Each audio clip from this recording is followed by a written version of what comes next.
I'm Matt Kosten from Ellis & Associates Wealth Management. Thank you for joining us and welcome to our second webinar in our series on capitalizing on opportunities available now. Today's call should last about 15 to 20 minutes and I will be moderating while William Ellis will be our presenter.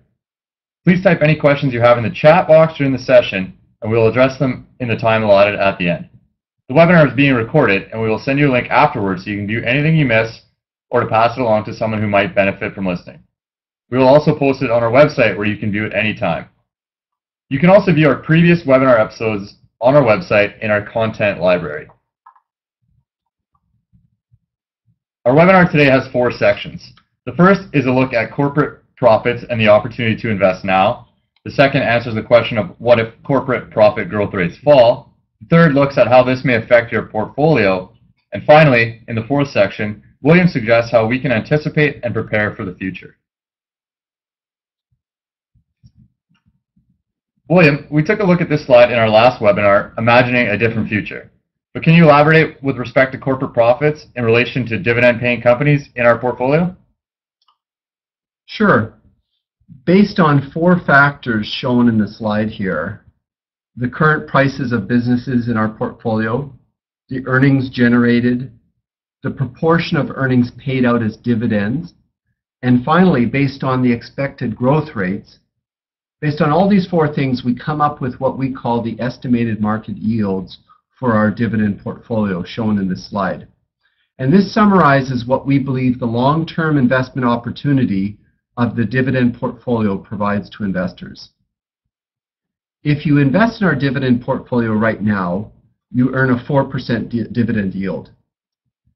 And if you're investing outside of a registered portfolio that is tax deferred, and you're at the highest tax bracket, you get to keep about 3% of that dividend yield after tax. Now here's a question. If you invested in a bond, what interest rate would you need to be paid to net out an equivalent 3% after tax? Well, the answer is approximately 6%, or 3 times what's available in GICs today. So, as an investor in the dividend portfolio, you get a decent tax-efficient dividend yield. But these businesses only pay out a portion of their earnings in the forms of dividends. The earnings over and above the dividends provide for a buffer in bad times, which historically keeps the dividends very safe. And even more important than that, the free cash flow retained by the business is reinvested back into the business. Why is that important? Well, the earnings reinvested in the business fund sustainable growth in the business, which translates to higher earnings and growing dividend income, growth typically faster than inflation.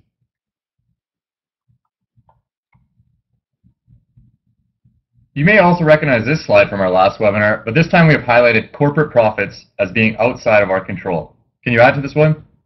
Sure.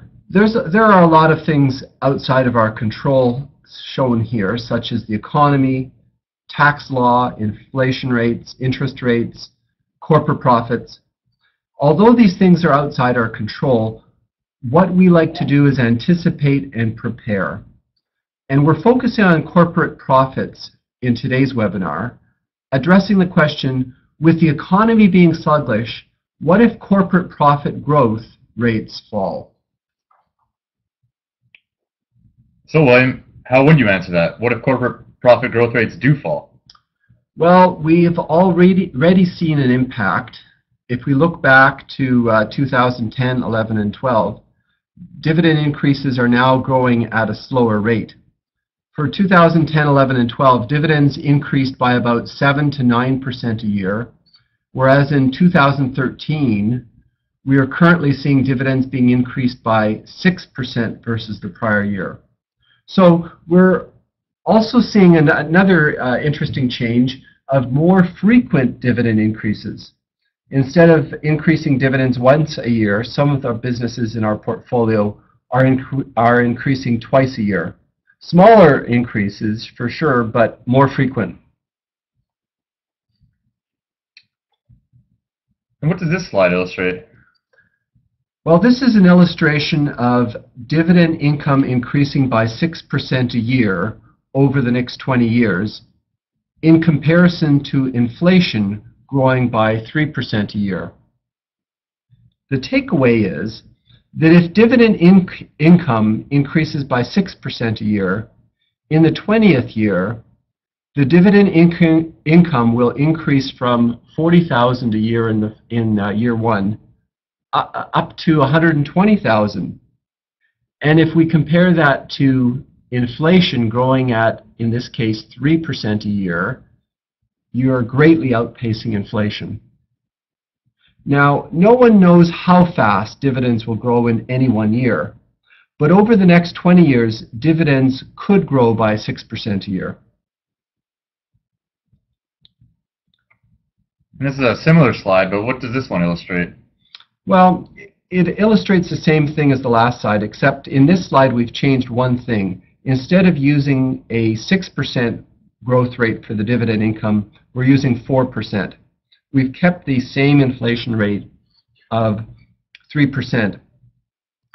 The takeaway is that dividend income increasing by only 4% a year increases the dividend income from $40,000 a year to $84,000 in the 20th year.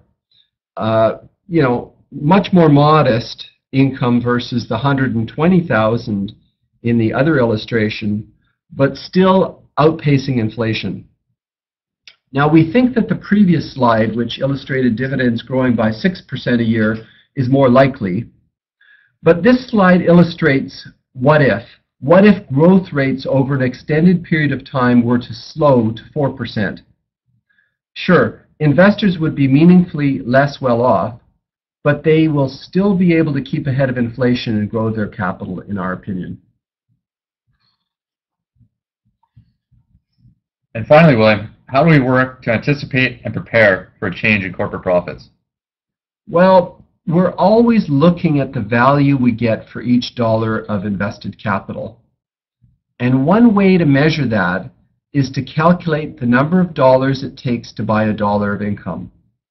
And right now, based on current prices, if we were to take, it takes right now $50 to buy a dollar of interest income earned on a bond, versus taking $25 to buy a dollar of dividend income in our dividend portfolio.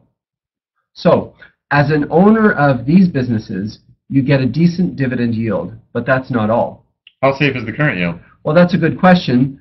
As I've mentioned, for every $25, we get a dollar of dividend income, but in addition to that, right now these businesses are earning about an extra dollar of cash flow that they're not paying out in dividends. And that gives these businesses a lot of staying power to sustain a drop, even a substantial drop in earnings, before they'd be forced to reduce their dividend that they pay out.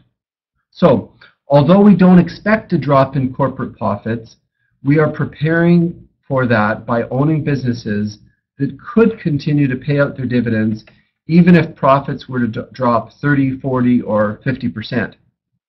We believe our businesses as a portfolio could sustain an economic storm that is even worse than we can reasonably anticipate.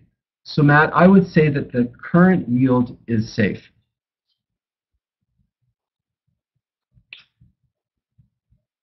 So our estimated market yield slide shows the yield we do expect to earn.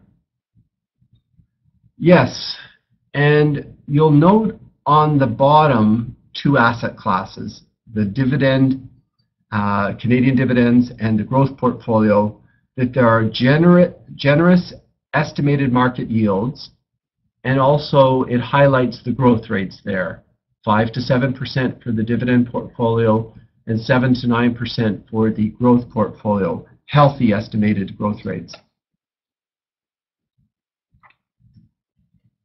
We'll now begin to answer questions from the chat. And William, the question I have here is, why do you own any of the utilities, pipelines, and REITs, given that the stock prices have risen to a point where the yields are modest? Well, that's a good question. First of all, over the past 15 months, we have trimmed our ownership and taken the opportunity to lock in some substantial capital gains in those sectors, the utilities, pipes, and REITs. That's just because of the price appreciation, and we've reinvested the proceeds in more attractive opportunities.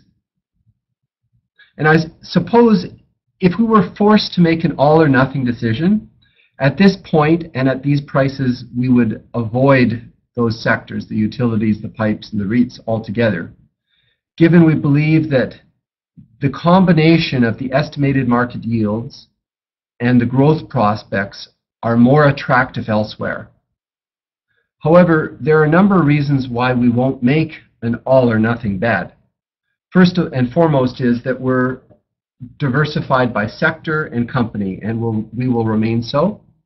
Second, although we find these investments less attractive than other dividend payers and growers, relative to money market, bonds, and fixed income investments, these slow and steady dividend payers are still attractive, albeit not as attractive as they were.